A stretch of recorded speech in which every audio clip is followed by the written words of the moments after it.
If you can detain people, I would call them quasi-concentration camps.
In 1999, American citizens were put in the Sandpoint Naval Brig outside of Seattle, Washington, and the news reported that FEMA was in control of the operation and was using the closed naval base as a mass prison.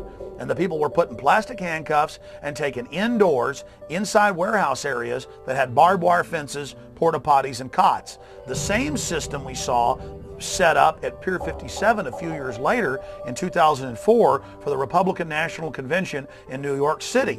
Convention protest groups are not happy with what they call a clandestine detention center. We discovered officers that had to spray tear gas to control one protester, and then at least 4 officers held down another protester. The recent discovery of a makeshift jail in Denver's warehouse district is causing outrage among some. It's a warehouse filled with makeshift jail cells to be used if there are mass arrests. It was apparently constructed to hold DNC protesters. Those cages are for the safety of law enforcement agents and those who are arrested, but Recreate 68 calls this place a concentration camp, unfit and inappropriate.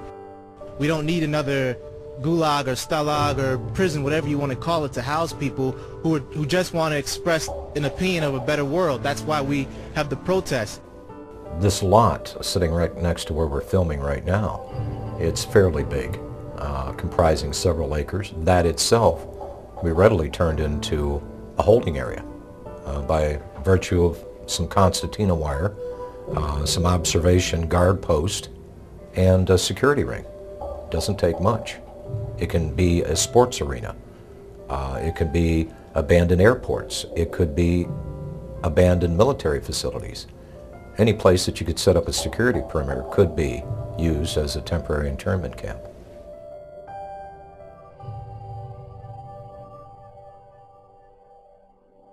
Well, it's recording.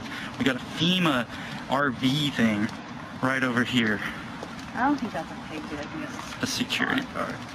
Yeah, but why is a FEMA RV parked in front of the mall? In front of the mall?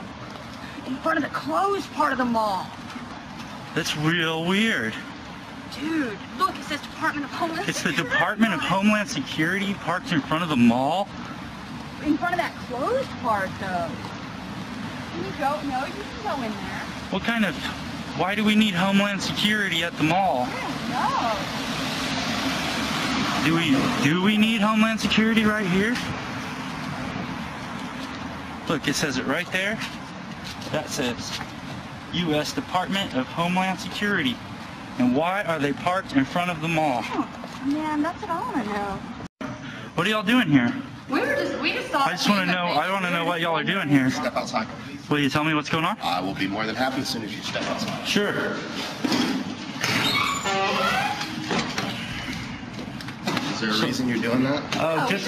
We just saw the FEMA camera, and I thought y'all were part of the. There's some sort of emergency, or what's going on? The mall had already been shut down. Or not the mall. This store had already been shut down. But Is there some reason why FEMA's here, though? in case Ike hits. Ike? In case I've already what? told him he's not. Dude, you're just a security guard. I'm a security guard.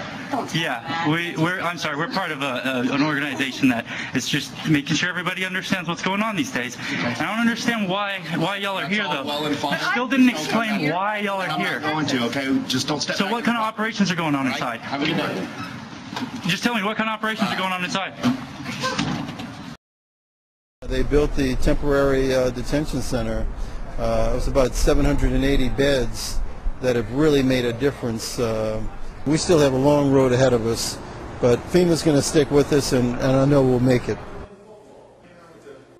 It's a $37 million facility. It was built in Indiana. It was modeled off of a modern facility in Michigan. It originally was designed in the States and brought down here in sections, so we put it together like one big Lego piece. Then people started noticing on the backs of flatback rail cars these little 1- and 2-person mobile concrete jail cells. And those indeed have been manufactured by the tens of thousands and purchased by the federal government and local governments.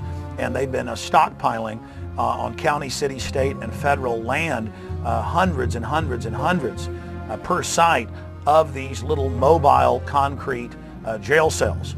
So there certainly is a buildup of that type of equipment.